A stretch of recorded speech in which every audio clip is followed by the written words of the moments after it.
Hello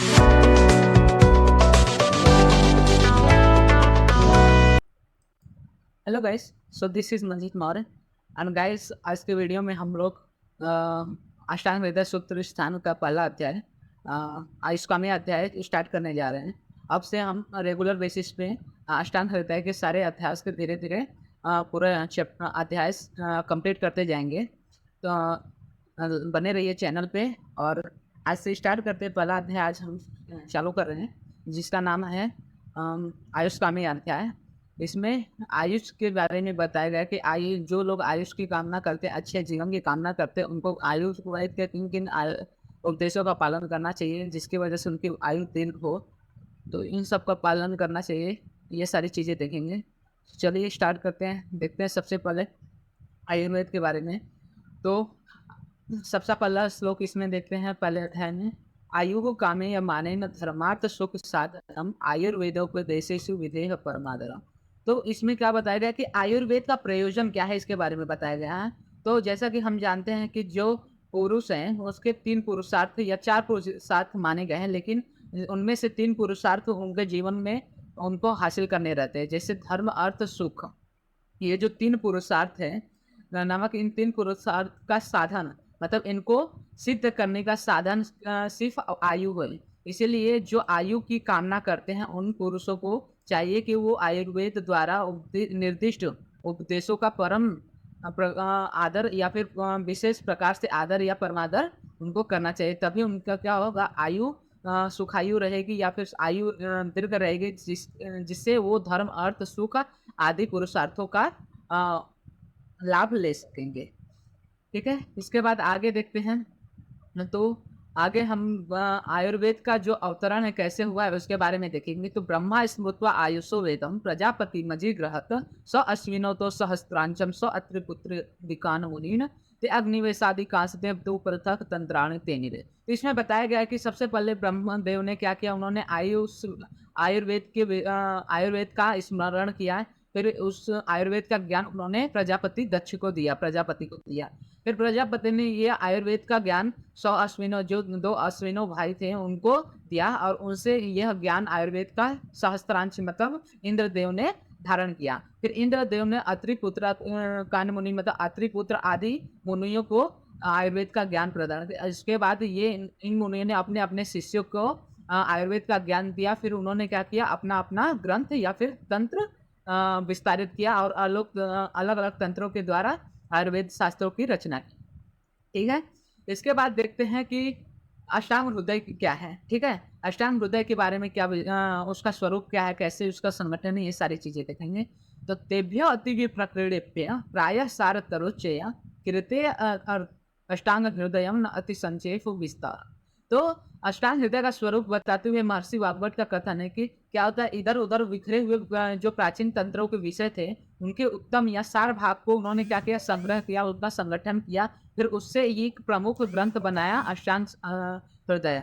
फिर इस जो प्राचीन ग्रंथ है, ये जो अष्टांग हृदय ग्रंथ है, इसमें जो विषय वर्णित है वो तो न अत्यंत संक्षेप है, मतलब बहुत ही छोटे भी नहीं है और बहुत ज्यादा विस्तृत भी नहीं है। इसलिए इसे सभी ग्रंथों में ज्यादा यूज में लिया जाता है, ज्यादा उपयोग में लिया जाता है। इसके बाद हम देखते हैं आयुर्वेद के कौन कौन से 8 अंग हैं। ठीक है, तो काय बाल ग्रहो ऊर्ध्वांग शैल दंशा जरा वृषान अष्टाव अंगानि तस्याहु चिकित्सा येषु संस्थिता। तो काय चिकित्सा, बाल तंत्र, ग्रह चिकित्सा, ऊर्ध्वांग चिकित्सा, शैल चिकित्सा, दंशा चिकित्सा, जरा चिकित्सा तथा वृषा चिकित्सा। ये क्या है, 8 अष्टांग हृदय या फिर आयुर्वेद के 8 अंग है, जिनमें से काय चिकित्सा मतलब जनरल मेडिसिन के बारे में देखते हैं। फिर बाल तंत्र मतलब पेडियाट्रिक्स, कौमार वृत्ति जिसे बोलते हैं। गृह चिकित्सा में भूत विद्या आदि के बारे में देखी जाती हैं। फिर ऊर्ध्वांग चिकित्सा में ईएनटी ऑप्थेमोलॉजी के बारे में देखे जाते हैं। शल्य चिकित्सा में आपको सर्जरी आदि के बारे में पढ़ाया जाता है। फिर दंशा चिकित्सा में विष चिकित्सा या फिर अगन तंत्र के बारे में पढ़ाया जाता है। फिर जरा चिकित्सा में रसायन चिकित्सा, और लास्ट में आता है आपका वृक्ष चिकित्सा, जिसमें आवाजीकरण तंत्र के बारे में सिखाया जाता है। तो इस प्रकार से अष्टांग आयुर्वेद के 8 अंगों के बारे में वर्णन किया जाता है।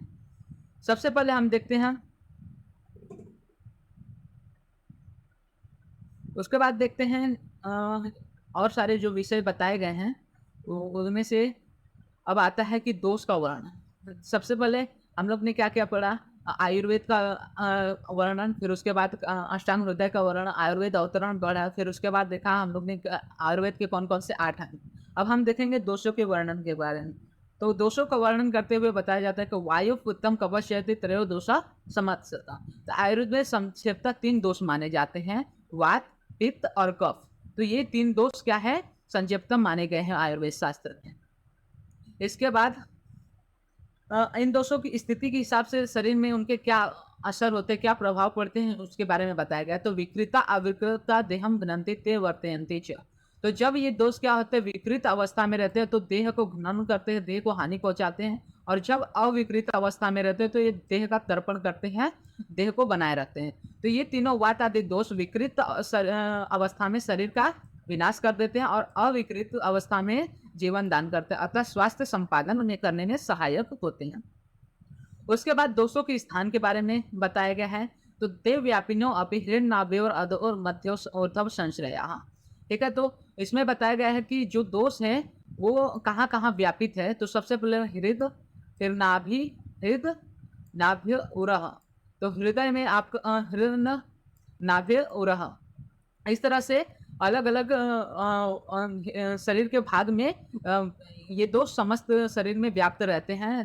नाभि के निचले भाग में वायु मतलब वात दोष, फिर नाभिक तथा हृदय के मध्य भाग में पित्त का, तथा हृदय के ऊपरी भाग में कफ का। इस प्रकार से तीनों दोषों का अपना अपना आश्रय स्थान है। अब वय आदि के अनुसार जो काल है, वय आदि के अनुसार काल, तो इसमें से सबसे बड़ा वय अहोरात्रि भुक्ता नाम ते अंत मध्य दिकाह प्रमाण। तो वय अहो, वय मतलब आपका जो आयु है, एज है, फिर अहो मतलब दिन, दिवस, रात्रि और भुक्ता नाम, इन सब के अंत, मध्य और आदि में क्रम से वात, पित्त और कफ इनका अधिक या फिर प्रधानता देखी जाती है। फिर दोषों का अग्नि पे क्या क्या प्रभाव पड़ता है उसके बारे में वर्णन किया गया है। तो दोष क्या करते हैं, दोष का अग्नि पे प्रभाव देखने के लिए बताया गया है। तर्वेद द्विसमस्तिष्ठो मंदाश्च अग्नि समय समय। तो दोषों के प्रभाव के अनुसार अग्नि के प्रकार बताए गए हैं। तो दोषों के अनुसार अग्नि के 4 प्रकार हो गए। जैसे अगर वात दोष का प्रभाव अधिक है तो उसमें विषमा अग्नि रहेगी। अगर पित्त दोष का प्रकोप है तो उसमें तीक्ष्ण अग्नि रहेगी। और जब कफ दोष का प्रकोप ज्यादा रहेगा या प्रभाव ज्यादा रहेगा तो उसमें मंदा अग्नि रहेगी। और जब तीनों दोष का सम अवस्था में रहेगा तो उसको समा अग्नि कहते हैं। तो इस प्रकार से 4 प्रकार की अग्नि होती है जो कि दोषों के अनुसार चेंज होती रहती है, बदलती रहती हैं। अब उसके बाद दोषों का कोष्ठ पे क्या प्रभाव होता है इसके बारे में देखते हैं। तो कोष्ठ क्रूर मृदुर मध्य मध्य से आते समय रखें। तो कोष्ठ या तो क्रूर हो सकता है, मृदु हो सकता है, या फिर मध्य हो सकता है। तो जब वात दोष का प्रकोप ज्यादा रहेगा तो कोष्ठ क्रूर रहेगा। जब पित्त दोष का प्रकोप रहेगा तो मृदु रहेगा। और जब कफ दोष का प्रभाव अधिक रहेगा तो मध्य। इस प्रकार से कोष्ठ की स्थिति देखी जाती है। उसी प्रकार जब सभी दोष सम रहेंगे तो भी कोष्ठ की स्थिति मध्य देखी जाती है। उसके बाद हम देखते हैं कि दोषों से गर्भ की प्रकृति का वर्णन कैसे होता है। तो शुक्र आर्तव स्थिर जन्मादो विषेण एवं विस्कृमे है तैसे तीश्च प्रकृतयो हीन मध्योत्तमा पृथक समधातु समस्तासु श्रेष्ठा निंदा द्विदोषया।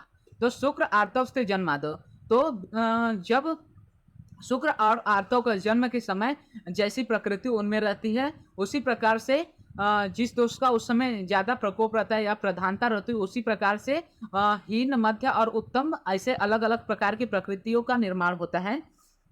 और उसके बाद सम धातु समस्तासु श्रेष्ठा निंदा द्विदोषा। तो एक सम धातु जो सम प्रकृति होती है उसको श्रेष्ठ माना जाता है, जो द्विदोषज प्रकृति उसको सबसे निंदित प्रकृति ऐसे माना गया है। तो हम देख लेते हैं। गर्भधान काल में माता पिता के आर्तों तथा शुक्र में अधिकता तो उपस्थित या वर्तमान उक्त तीनों दोषों के अनुसार गर्भ 3 प्रकृतियां बनती हैं। वात दोष की अधिकता में हीन प्रकृति बनती है, पित्त दोष की अधिकता में मध्य प्रकृति और कफ दोष की अधिकता में उत्तम प्रकृति बनती है। यही सबसे श्रेष्ठ मानी गई है। जो प्रकृतियां दो दोषों के मिश्रण से बनती है वे निंदनीय मानी जाती है और सम धातु प्रकृति सबसे श्रेष्ठ होती है। ठीक है, इस प्रकार से देखते हैं प्रकृति के बारे में दोषों का। अब दोषों के अलग अलग गुण के बारे में देखते हैं। तो सबसे पहले वाद दोष के गुण के बारे में देखते हैं। तो वाद दोष में देखते हैं सबसे पहले तत्र रुच्छो लघु सीता खरा सूक्ष्म चलो अनिल। तो वाद दोष के गुण कौन कौन से है? रुच्छ, लघु, शीत, खरा, सूक्ष्म, चलो अनिल। तो रुच्छ शोषणे रुच्छ, लघु लंघने लघु, शीत स्तंभने शीत, खरः लेखने खरः, सूक्ष्म विवरणे सूक्ष्म तथा चल प्रेरणे चल। ऐसे क्या है, अलग अलग जो गुण है वो वाद के देखने को मिलते हैं। उसके बाद पित्त दोष के गुण में आता है पित्तो सस्नेह तिष्णोष्णम लघु विस्त्रम शरम द्रव। तो पित्त क्या होता है? सस्नेह मतलब हल्का स्नेह मतलब स्निग्ध गुण वाला होता है, तीक्ष्ण होता है, उष्ण होता है, लघु होता है, विस्त्र होता है मतलब उसमें एक गंध होता है, सर होता है, द्रव अंश होता है और द्रवम होता है। ठीक है, उसके बाद हम कफ दोष के गुण देखते हैं। तो कफ दोष में स्निग्ध शीतो गुरुर मंदो श्लष्णो मृत स्निर कफा। तो स्निग्ध होता है, शीत होता है, गुरु होता है, मंद होता है, श्लष्ण होता है, ब्रुष्ट होता है, उसको यहाँ पे पिछिल भी मान सकते हैं, और स्थिर। तो ये सारे क्या है हमारे कफ दोष के गुण हैं। उसके बाद हम देखते हैं संसर्ग और सन्निपात क्या होता है। तो संसर्ग सन्निपात तद्वितरिच है कोपता। जब दो दोष एक साथ कम या बढ़ते हैं या घटते हैं या उनका वृद्धि या क्षय होता है तो उसे संसर्ग कहा जाता है। जब तीनों दोष एक साथ बढ़ते या क्षय होते हैं, उनकी वृद्धि या क्षय होती है तो उन्हें सन्निपात कहा जाता है। तो आयुर्वेद की परिभाषा में के अनुसार किन्हीं दो दोष के एक साथ क्षय या वृद्धि होने का नाम संसर्ग है और तीनों दोषों का एक साथ क्षय अथवा वृद्धि होने का नाम सन्निपात है। ठीक है, ये हो गया संसर्ग सन्निपात। अब धातुओं का वर्णन। तो शरीर में कौन कौन से धातु होते हैं उनके वर्णन में देखते हैं। रसा अश्रुक मास में दो अस्थि मज्जानि शुक्राणि धातुवः सप्तदुष्याः।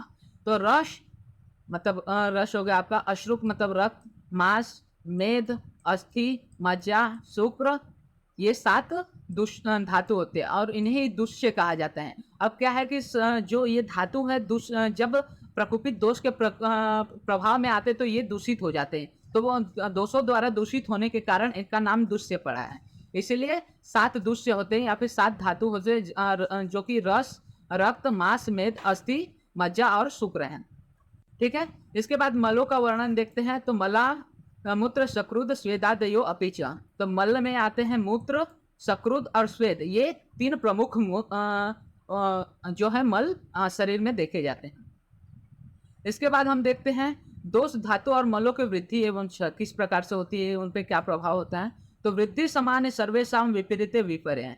जब हम किसी दोष या फिर किसी मल या फिर धातु के समान गुणों वाले आहार विहारों का सेवन करते हैं तो हम उन दोष धातु और मलों की वृद्धि देखते हैं। उसी प्रकार जब उनके विपरीत गुणों वाले आहार विहार का सेवन करते हैं तो हम उनका क्षय देखते हैं। तो शरीर से संबंधित उक्त वाक्त आदि दोषों, रस आदि धातु तथा मलों के समान गुण धर्म वाले पदार्थों का सेवन करने से उन दोषों की उनकी वृद्धि होती है और उनके विपरीत गुण वाले पदार्थ का सेवन करने से उनका क्षय होता है। ठीक है, अब इसके बाद हम देखते हैं रसों का वर्णन। ठीक है, तो षड रस होते हैं। तो रसाः स्वादु अम्ल लवण तिक्त उष्ण कषायका षड द्रव्यम आश्रितास्ते च यथापूर्व बलावः। तो रस क्या होते हैं? 6 होते हैं। स्वादु मतलब मधुर, अम्ल, लवण, तिक्त, उष्ण, उष्ण मतलब कटु और कषाय का। तो ऐसे 6 रस होते हैं जो कि द्रव्य में आश्रित रहते हैं, जो कि एक दूसरे से बलवान होते हैं। सबसे बलवान होता है मधुर रस, फिर अम्ल रस, फिर लवण रस। धीरे धीरे उनके बलवान शक्ति क्षीण होते जाते हैं। तो स्वादु मतलब मीठा, अम्ल मतलब खट्टा, लवण मतलब नमकीन, फिर तिक्त मतलब तीखा, नीम मतलब तिक्त मतलब कड़वा, उष्ण मतलब कटु मतलब तीखा तथा कषाय मतलब कषैला। तो इस तरह के 6 रस होते हैं। ये सभी रस भिन्न भिन्न द्रव्यों में पाए जाते हैं और ये धीरे धीरे रस अंत की ओर से आगे की ओर क्या होता है? बलवर्धक मतलब कषाय से कटु, कटु से तिक्त, तिक्त से लवण, लवण से अम्ल, अम्ल से स्वादो। ये क्या होते हैं? बल वर्धक होते हैं, मतलब ज्यादा बल वाले होते हैं। अर्थात मधुर रस सबसे अधिक बलवर्धक होता है और इसके बाद सभी उत्तरोक्त बलनाशक होते हैं। ठीक है, अब इसके बाद हम देखते हैं रसों का वात आदि पे प्रभाव। तो रस का वात आदि पे प्रभाव क्या होता है? तो तत्र आद्या मारुतम घनंति त्रयस्तिक्तादयः कफम कसाय तिक्त मधुरा पित्तम अन्यत कुर्वते।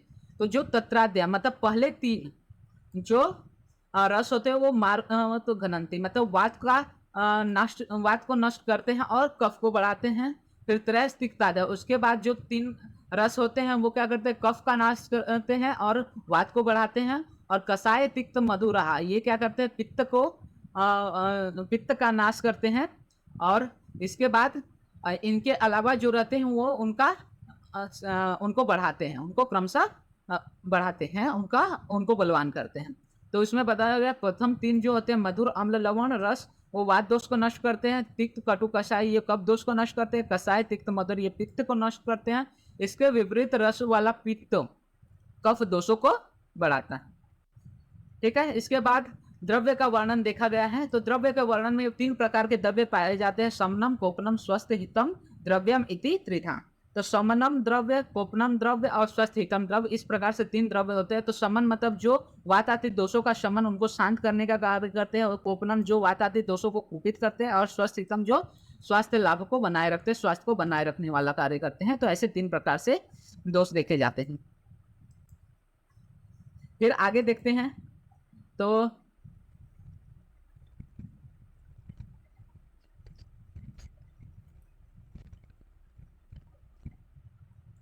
आगे है वीर्य का वर्णन।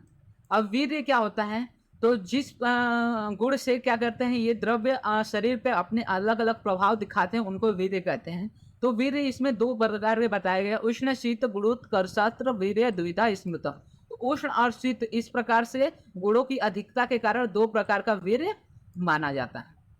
ठीक है, उसी तरह आगे देखते हैं विपाक का वर्णन। तो विपाक का मतलब क्या होता है, जब किसी आहार का आहार का सेवन करते तो उनका पचन तीन अलग अलग अवस्थाओं में होता है, तो उन अवस्थाओं को हम विपाक मानते हैं। विपाक तीन होते हैं, त्रिधा विपाको द्रव्य से स्वादो अम्ल कटुकात्मक। तो तीन विपाक तीन प्रकार के होते हैं, एक मधुर विपाक, अम्ल विपाक तथा कटु विपाक। मधुर विपाक कफ प्रभावित होता है, अम्ल पित्त प्रभावित तथा कटु विपाक वात प्रभावित होता है। उसके बाद देखते हैं द्रव्य के गुणों को वर्णन। तो द्रव्य के में 20 गुण बताए गए हैं, उसमें से यहाँ पे 10 गुण बताए हैं और इसके विपरीत 10 गुण हैं जिसको हम विसंति गुण बोलते हैं। तो गुरुर मंद हिम स्निग्ध श्लष्ण शांत मृदु स्थिरा गुणाः सूक्ष्म विशुद्ध विसंति स विपर्यय। तो गुरु गुण, मंद गुण, हिम स्निग्ध श्लष्ण शांत मृदु स्थिरा और सूक्ष्म विशद, ये इस प्रकार से ये 10 गुण दिए गए हैं। और इनके विपरीत 10 गुण, जैसे गुरु का लघु, मंद का तीक्ष्ण, हिम का उष्ण, स्निग्ध का रुक्ष, श्लष्ण का श्लष्ण के विपरीत खरगुण, उसी तरह शांत के विपरीत गुण, मृदु के विपरीत कठिन गुण, स्थिर के विपरीत चल गुण तथा सूक्ष्म के विपरीत स्थूल गुण, विशद के विपरीत पिछल गुण। इस प्रकार से 20 गुण बताए गए हैं द्रव्यों के, जिसके अनुसार वो शरीर पे अपने अपने प्रभाव दिखाते हैं। ठीक है, इसके बाद रोग एवं आरोग्य के कारण, मतलब शरीर में रोग किस कारण से होता है और आरोग्यता मतलब शरीर का स्वास्थ्य किस कारण होता है, उसके बारे में वर्णन देखेंगे। तो काल अर्थ कर्मणाम योगो हीन मिथ्या अतिमात्र का, काल अर्थ और कर्म इन तीनों के हीन मिथ्या और अतिमात्रता से हम सम्यक योगस्य विज्ञेयो रोग आरोग्य का कारण है। तो जब काल अर्थ कर्म इन दोनों का हीन मिथ्या अतिमात्र होता है तो रोग होता है, और जब इनका सम्यक योग होता है तो आरोग्य रहता है। तो काल अर्थ और कर्म के हीन योग, मिथ्या योग तथा अति योग के कारण रोगों की उत्पत्ति होती है, तथा काल अर्थ कर्म के सम्यक योग के कारण आरोग्य उत्पन्न होता है। उसके बाद हम देखते हैं कि रोग और आरोग्य में भेद क्या है। तो रोगस्तु दोष वैषम्यम, रोग दोष साम्य अरोगता। तो जब रोगस्तु दोष वैषम्य, जब दोष वैषम्य होता है, दोष अपने प्राकृत अवस्था से विकृत हो जाता है, तो वो क्या करता है, दोष रोग उत्पन्न करता है। और जब दोष साम्य अवस्था में रहते हैं तो वो अरोगता मतलब स्वस्थ उत्पन्न करते हैं। फिर रोग के दो भेद होते हैं, निज आगंतुष विभागन तत्र रोगा विदा स्मृता। तो सामान्य रूप से रोग के दो प्रकार माने गए हैं, एक निज रोग और एक आगंतुष रोग। निज रोग क्या होते हैं, जो वात आदि भीतरी दोष है उनकी विषमता, उनके जो प्राकृतिक स्वरूप है उनमें विषमता या फिर विकृति आने के कारण जो चेंजेस आते हैं शरीर में, जो रोग उत्पन्न होते हैं उनको निज रोग बोलते हैं, और जो वही बाहरी कारणों से होने वाले रोगों को हम आगंतुक रोग कहते हैं। अब दो प्रकार के रोगाधिष्ठान होते हैं, तेषाम काय मनोभेदाद अधिष्ठानम अपि द्विधा। तो दो प्रकार के रोग के अधिष्ठान होते हैं, एक कायिक मतलब शारीरिक रोग अधिष्ठान और दूसरा मन मानसिक रोग अधिष्ठान। उसके बाद मानसिक दोषों का परिचय, तो मानसिक दोष तीन होते हैं, रजस तमस मनस दोषाउदात। तो रज तम ये क्या है, मानस के दो दोष हैं, और एक गुण होता है जिसको हम लोग सत्व बोलते हैं। तो गुण तीन है और मानस के दोष दो हैं। तो रजस तमस मनस दोषाउदात, तो इस तरह से गुण तीन होते हैं, सत्व रज तम और उनके दोष। क्योंकि सॉरी सत्व जो गुण है ये क्या है, सत्व जो है वो गुण है, वो एक सात्विक अवस्था है, मतलब वो साम्य अवस्था है। लेकिन जो रजस और तमस है वो दोष है, क्योंकि ये इनमें विकृति उत्पन्न होती है। अब आगे देखते हैं, तो रोगों की परीक्षा। तो दर्शन स्पर्शन प्रश्न है परीक्षित च रोगिणा। तो रोगी की परीक्षा तीन प्रकार से की जा सकती है, एक दर्शन से, उसको देखकर रोगी की अवस्था को देखकर, फिर स्पर्शन उसके शरीर को या फिर जो भी घाव है उनको छूकर, हाथ आदि को छूकर देखना, और तीसरा जो प्रश्न उससे रोग की संबंधी विविध प्रश्न पूछकर, कब से रोग है, क्या है, किसके कारण हुआ, क्या आपने आहार विहार किया था। तो ये सारे प्रश्न करके इस तरह से रोगी की तीन प्रकार से परीक्षा की जाती है। उसके बाद रोग की परीक्षा। रोग की परीक्षा पांच प्रकार से होती है, निदान, पूर्व रूप, लक्षण, उपसय तथा संप्राति नामक रोग ज्ञान के उपायों से रोग की परीक्षा करनी चाहिए। तो निदान में क्या है, रोग के हेतुओं के बारे में हम परीक्षा करते हैं। फिर प्राग रूप मतलब पूर्व रूप के लक्षण, रोग के उत्पन्न होने के पहले जो लक्षण उत्पन्न हुए हैं उनके। फिर रूप के जो रोग है उनके साक्षात लक्षण। फिर उपसय मतलब किस आहार विहारों से रोग शांत हो रहा है, उनके लक्षण कम हो रहे हैं उसका। और समताति पूरा हेतु से लेके रोग के ठीक होने तक के जो भी कालावधि है, जो भी उसमें क्रिया की गई है, उन सभी का जो विचार करना, इस तरह से हम रोग की परीक्षा करते हैं। अब देश भेद का वर्णन। तो भूमि देह प्रभेदेन देशम आहुर्विहित। तो भूमि और देह इस प्रकार से दो प्रकार के देश माने गए हैं। तो एक भूमि जो कि अपने पृथ्वी भूमि हो गई, और दूसरा देह अपना शरीर। इस तरह से दो प्रकार के देश माने गए हैं। तो जांगलम वात भूष्टम आनुपम तु कपोलवरम साधारणम संबलम त्रिधा भूदेशम आदशेल। तो भूमि देश का वर्णन करते हुए बताया गया कि भूमि देश में तीन प्रकार होते हैं, जांगल देश फिर जहाँ पे वात का प्रधान होता है, फिर दूसरा अनुपम देश जहाँ पे कफ दोष की प्रधानता रहती है, और साधारण देश जहाँ पे तीनों दोष की समान अवस्था देखी जाती है। अब उसके बाद काल के भेद। तो काल के दो प्रकार के माने जाते हैं, क्षणादि व्याधर अवस्था च कालो भेषज योगकृत। तो क्षण अतः क्षण मतलब कोई भी एक क्षणिक काल को, जैसे प्रातः काल तथा साय काल, ये क्या होगा, क्षणिक काल हो गए। और रोग की अवस्था मतलब आम अवस्था है, जीर्ण अवस्था है। तो इस प्रकार से दो प्रकार के काल के भेद है। ये काल के भेद भेषज मतलब जिस प्रकार की औषधि या दवा या फिर चिकित्सा के अनुसार ये दोनों किए गए हैं, कि प्रातः काल में क्या देना है उसके अनुसार क्षणिक काल है, और रोग की अवस्था किस प्रकार की, जीर्ण अवस्था है, आम अवस्था, अजीर्ण अवस्था है, इन सब के अनुसार रोग की अवस्था देखी गई है। उसके बाद हम देखते हैं कि शोधनम समनम चेती समासद औषधम दिदा। तो किसी भी प्रकार की चिकित्सा के लिए यहाँ पे दो प्रकार के औषध बताए गए हैं।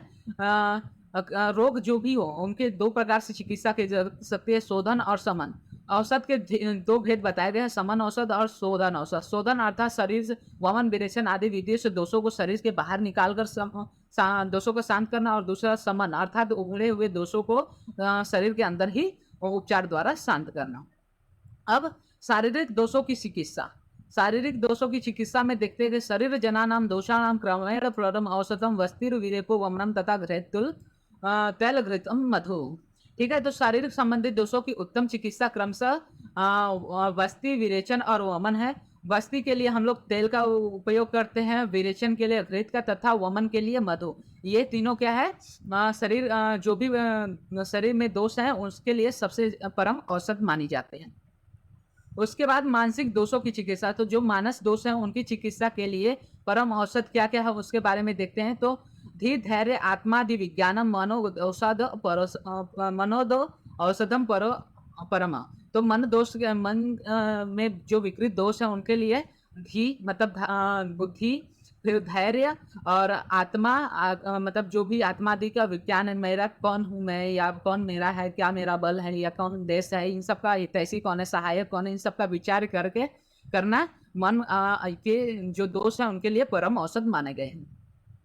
उसके बाद हम चिकित्सा के 4 पादों के बारे में देखते हैं पहले अध्याय में। इसमें बताया गया कि चिकित्सा के कौन-कौन से 4 पाद हैं, या उसके बारे में हम वर्णन देखते हैं। सबसे पहले देखते हैं विषक द्रव्याण उपस्थाता रोगी पाद चतुष्टयम चिकित्सस्य निर्दिष्टम प्रत्यक्ष तच्छ चतुर्गुणम। चिकित्सा के 4 पाद में सबसे पहले आता है विषक, मतलब जो चिकित्सक होता है उसका।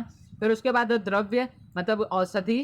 फिर उसके बाद विषक द्रव्याण उपस्थाता, उपस्थाता जो आपका साथ रहता है, समिति होता है, जो परिचारक होता है। और उसके बाद रोगी। इन चारों को क्या है, चिकित्सा के 4 पाद माने गए हैं।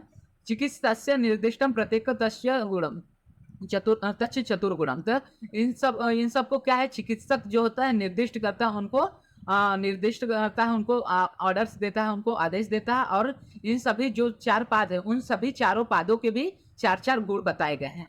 तो सबसे पहले हम देखते हैं भिषक के 4 गुण। तो दक्षस तीर्थार्थ शास्त्रार्थ दिष्ट कर्मा सुचिर भिषक।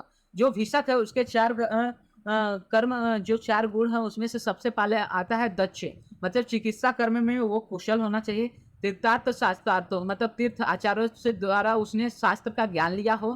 फिर दृष्ट कर्मा, उसने प्रैक्टिकल नॉलेज लिया हो, खुद के हाथों से चिकित्सा की विधियों को अनेक बार उसने किया हो या फिर देखा हो। फिर सुचिर भिषक, जो कि मन और कर्म से और आचरणों से पवित्र हो। उसके बाद हम 4 लक्षण औषध के देखते हैं। तो उसमें आता है बहुकल्पम बहुगुणम संपन्नम योगम औषधम। तो बहुकल्पम हो, तो बहुकल्पम अर्थात उस औषधि का अलग अलग रूप में प्रयोग किया जा सके, जैसे स्वरस, कल्क, फांट, क्वाथ, ऐसे अलग अलग रूपों में प्रयोग किया जा सके। बहुगुणम हो तो बहुत सारे गुण हो, जो तो बहुत सारे गुण संपन्न योग हो। संपन्न हो मतलब उसकी बहुलता हो, उसकी कमी ना हो, और योग्य हो, जो भी रोग हुए हैं उसको ठीक करने के लिए योग्य हो। इस प्रकार से 4 औसत के लक्षण बताए गए हैं। उसी प्रकार परिचारक के 4 लक्षण बताए। अनुरक्ता सुचिर दक्षो बुद्धिमान परिचारक। तो अनुरक्त होना चाहिए, मतलब जो पेशेंट या जो रोगी हो उसके प्रति स्नेही होना चाहिए। सुचिर होना चाहिए, मतलब वो भी मन और काय से सुचिर होना चाहिए, सफाई रखने वाला होना चाहिए, दक्ष होना चाहिए, कार्य करने में कुशल होना चाहिए, और बुद्धिमान होना चाहिए, क्या कब करना है, कैसे करना है, सोच बूझ रखने वाला होना चाहिए। उसके बाद रोगी के 4 लक्षण बताते आढ़्य होना चाहिए, मतलब धन धाने वाला होना चाहिए, क्योंकि अगर उसके पास पैसा नहीं होगा तो उसकी चिकित्सा नहीं हो सकेगी। फिर भिषक वश्य होना चाहिए, मतलब जो भी वैद्य बोल रहा है उसके आज्ञानुसार पालन करने वाला होना चाहिए। ज्ञापक होना चाहिए, अपने सुख दुख कहने में सक्षम या फिर अपने स्थिति का वो भान करने वाला होना चाहिए। और सत्वान अपी, मतलब हमेशा कष्टों को में घबराने वाला न हो, जो हो वो सात्विक होना चाहिए, मतलब मैं ठीक हो जाऊंगा ऐसा विचार रखने वाला होना चाहिए। तो ये सभी 4 पाद थे। द्रव्या भिषक द्रव्याण उपस्थाता रोगी पाद चतुष्पाद। तो ये 4 पाद थे। इनके बारे में आपको सूत्र स्थान 9वें अध्याय में भी खुड्डाक चतुष्पाद, जो कि चरक सूत्र से 9वां अध्याय, उसमें भी देखने को मिलेगा इसका वर्णन। तो ये 4 पाद है, और इन चारों पादों के 4-4 लक्षण इसमें बताए गए थे। अब इसके बाद हम रोगों के बारे में देखने से आते हैं कि कौन कौन से रोग होते हैं, उनके क्या क्या चीजें होती है, कैसे उनका विवरण है। साध्य असाध्य इति व्याधि विधा। तो साध्य असाध्य इस प्रकार से व्याधि के 2 भेद होते हैं। जो व्याधि साध्य होते हैं मतलब ठीक हो जाते हैं उसे साध्य कहते हैं। जो व्याधि ठीक नहीं होने लायक रहती है उसे असाध्य व्याधि कहा जाता है। तो तू पुनः द्विविधा। तो जो साध्य असाध्य व्याधि हैं उनके पुनः 2 प्रकार होते हैं, सुसाध्य कृच्छ साध्य। तो जो साध्य व्याधि है उसके 2 प्रकार है, सुसाध्य मतलब सुख साध्य व्याधि और कृच्छ साध्य व्याधि। और जो असाध्य व्याधि है उसके 2 प्रकार है, याप्य और यथा अनुपक्रम। तो इस प्रकार से व्याधि के पहले 2 प्रकार है, साध्य असाध्य। फिर साध्य के 2 प्रकार है, सुख साध्य कृच्छ साध्य।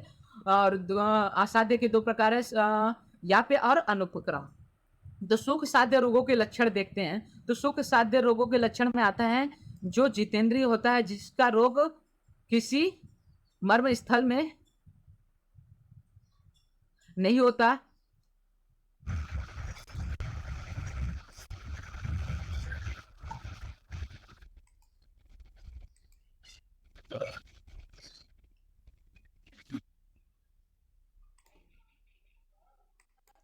ठीक है, तो सुख साधित रोगों के लक्षण में देखते हैं कि जिस रोगों का शरीर सभी प्रकार की चिकित्सा विधियों को सहन करने में समर्थ होता है, जो युवक, बालक या वृद्ध न हो, बहुत ज़्यादा उम्र न हो या फिर बहुत कम उम्र न हो, जो जितेंद्रिय हो, जो उसका अपने क्या है इंद्रियों पे नियंत्रण हो, ऐसे लोग जिसका पूर्व रूप आदि ज़्यादा देखने हो, जो एक रोग मार्ग द्वारा उत्पन्न हुआ हो, ऐसे जो रोग होते हैं, और चिकित्सा काल में उक्त चारों पदों में अपने अपने गुणों में संपन्न हो, सूर्य चंद्र आदि जो ग्रह अनुकूल हो, और रोग एक दोष से उत्पन्न हुआ एक मार्गी हो, तो ऐसे रोगों को सुख साध्य रोग कहते हैं। इसके बाद देखते हैं कष्ट साध्य रोगों के लक्षण। तो शस्त्र आदि साधनम कृच्छ्र संगठित तो जो साध्य लक्षण है, मतलब जो साध्य व्याधि हैं जिनका हमें जो है व्याधि की चिकित्सा के लिए शस्त्र आदि कर्म करना पड़ता है, जो कि कर्म तथा विष आदि के प्रयोग से किए जाते हैं, जो कि शस्त्र क्षार अग्नि कर्म तथा विष आदि के प्रयोग से किया जाता है। जिन रोगों में ऊपर कहे गए जो सुख साध्य के लक्षण हैं वैसे ही रूप देखने को मिले, लेकिन उसमें पूर्ण रूप से विधान विद्यमान न हो, ऐसे को क्या करते हैं हम कृच्छ साध्य व्याधि कहते हैं।